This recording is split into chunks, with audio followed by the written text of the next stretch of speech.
Hi everyone, and today's topic is what you need in order to be the parent your kid needs.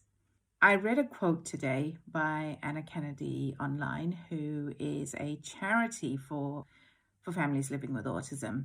And one of the things that she said was, I had to become the parent my boys needed. And I think a lot of parents, not just with autism, but special needs parents, any form of special needs, you have to become the parent your child needs. So we abandon everything we've ever been taught, everything, we know what parenting is supposed to be because we saw it through the lens of our parents and our family around us. When you become a special needs parent, when you know that you're a special needs parent, it changes. You have to change in order to survive and then to thrive. So I had to change the parent I was in order to meet the needs of my child, because my child was diagnosed at the age of 13.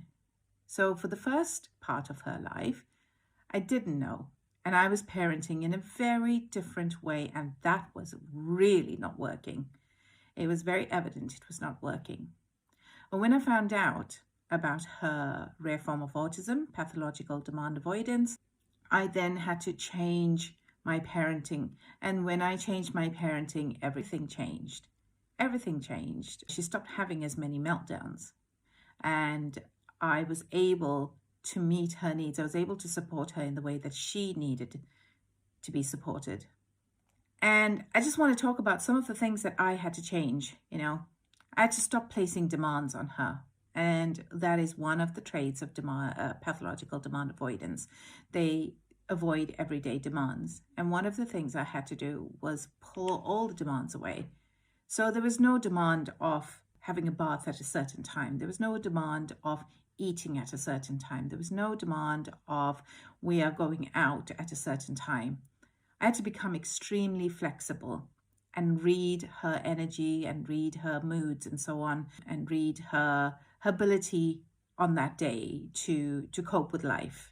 And that's what made the difference. I had to cook the same dinner. I'm sure a lot of you, a lot of special needs parents or parents with living with autism know this one. You have to cook the same dinner every day until enough is enough.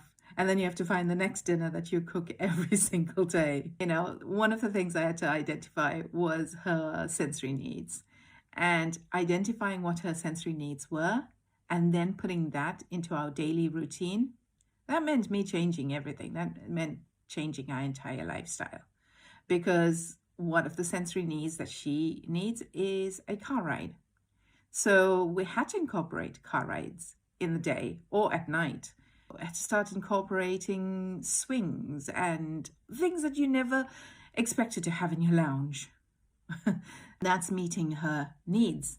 I had to throw out routine and be very flexible, because with this form of autism, they actually don't want routine. They prefer to be more flexible. And I had to learn that, and I had to make the changes.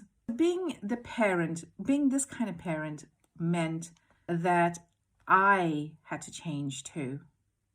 I had to change my way of thinking. I had to change my way of viewing what parenting was going to be, or my way of knowing what parenting was through my parents' lens. So there's no such thing as you are making your bed at a certain time in the morning. Right? That's how I was brought up. That's not how she's being brought up, because it's all about meeting her needs. But as parents, when we make this shift, when we know we have to make this shift, it's not that straightforward. It's not that simple in that you just automatically make the shift, because you're dealing with so much more programming that's come from your childhood. And so that can take its toll. That alone can take its toll on your relationships, on yourself, on your mental health, your emotional health, your physical health, and so on.